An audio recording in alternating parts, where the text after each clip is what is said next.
What's up guys?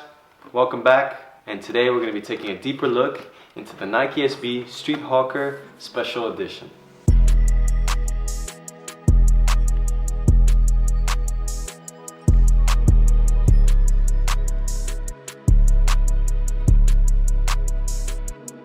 Let's just get into opening them up, and the first thing we actually get welcomed with is a wrapping paper which has all different kinds of Chinese street dishes on it. And it's amazing because Nike actually decided to put that extra bit of detail into the shoes. You just open the box and you're just hit with this crazy colorway and two totally different shoes, which is just crazy. I mean, if we just get them out the box here, at first glance these shoes are very striking.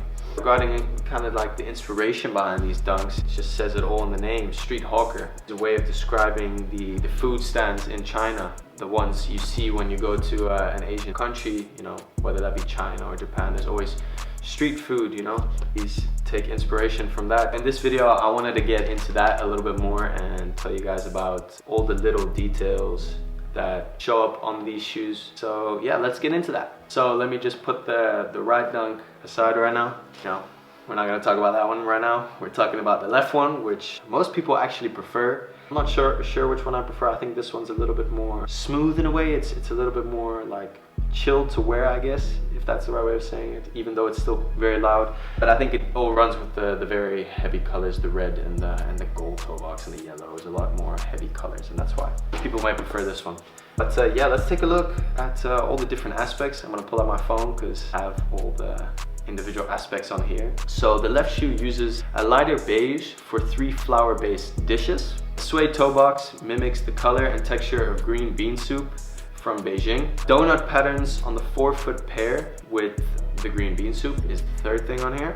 Embossed suede on the lateral side shows shredded pita bread pieces for a traditional Jian dish. The mutton soup is represented in watercolor patterns across the lateral side. The swoosh is depicted in a wood grain texture to represent chopsticks, and on the lateral heel, watercolor fading looks like Shanghai plain noodles.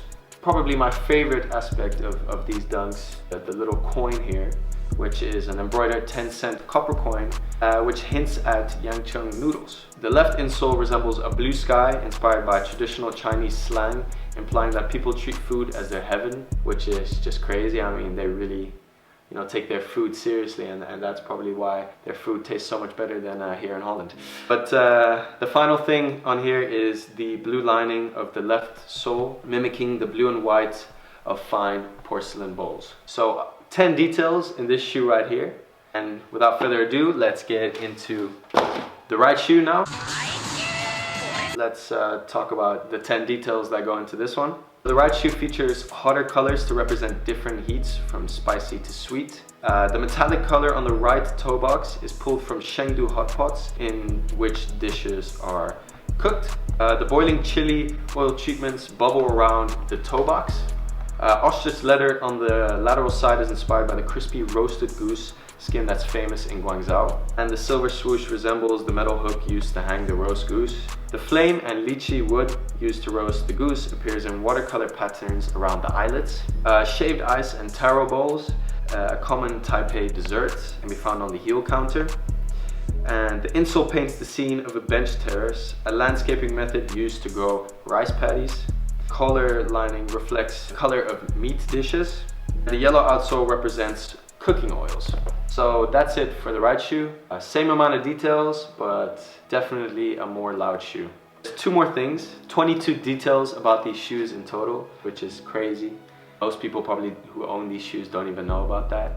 So the final 2 details are that the heel tabs feature Chinese calligraphy for food in black and white thread. 4 colors of laces are inspired by 4 essential seasonings in Chinese cuisine, being green, which is shallots, yellow laces being ginger, the white laces being garlic, and finally the black laces being black pepper.